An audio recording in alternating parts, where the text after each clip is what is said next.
আমাদের নানি দাদিদের আমলে যেভাবে মাংস রান্না করা হতো আজকে ঠিক সেভাবেই আপনাদেরকে মাংসটা রান্না করে দেখাবো।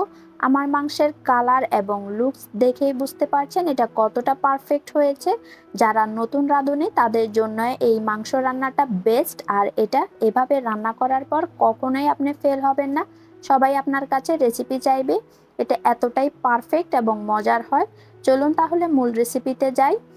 আগে সাধারণত বাটা মশলা দিয়ে যে কোনো রান্না করা হতো, তাই আমি আজকে গুঁড়ো মশলাকে কিভাবে বাটা মশলার মতো ফ্লেভার আনলাম সেটাই আপনাদেরকে দেখাবো।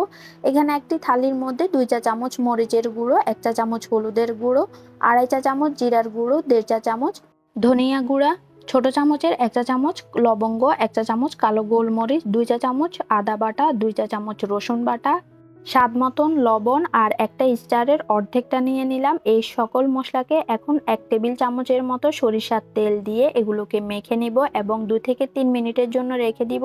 আমরা কম বেশি অনেকেই জানি এভাবে আগে থেকে মশলাগুলোকে মেখে নিলে অনেকটাই বাটা মশলার ফ্লেভার আসে। দেখুন একদমই মনে হচ্ছে বাটা মশলা দিয়ে আমি এই রান্নাটা করছি।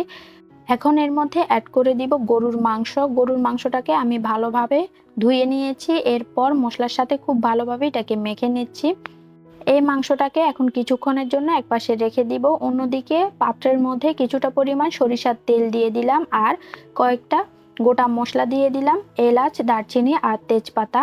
প্রায় 1 কাপের মতো পেঁয়াজ কুচিও দিয়ে দিয়েছি। পেঁয়াজটাকে এরকম হালকা একটু লাইট কালার হয়ে আসা পর্যন্ত ভেজে নিলাম। এরপর এর মধ্যে মেখে রাখা মাংসটা দিয়ে দিব। মাংসটাকে খুব ভালোভাবে নেড়েচেড়ে পেঁয়াজের সাথে মিশিয়ে নিব। যে পাত্রের মধ্যে আমি মাংসটা মেখেছিলাম ওই পাত্রের মধ্যে খুবই সামান্য পরিমাণে পানি নিয়ে এর মধ্যে দিয়ে দিলাম আর ঢাকনা দিয়ে এটাকে কষিয়ে নিলাম প্রায় 15 মিনিটের মতো। 15 মিনিট পর এর মধ্যে অ্যাড করে দিয়েছি গরুর মাংসের মশলা। এটা প্রায় 2.5 চা চামচের মতো দিয়ে দিয়েছি। মাংসের মশলাটা দেওয়ার পর মাংসের সাথে মশলাটা মিশিয়ে এটাকে ঢাকনা দিয়ে আরো বেশ কিছুক্ষণ রান্না করেছি। এ পর্যায়ে এর মধ্যে দিয়ে দিব আলু।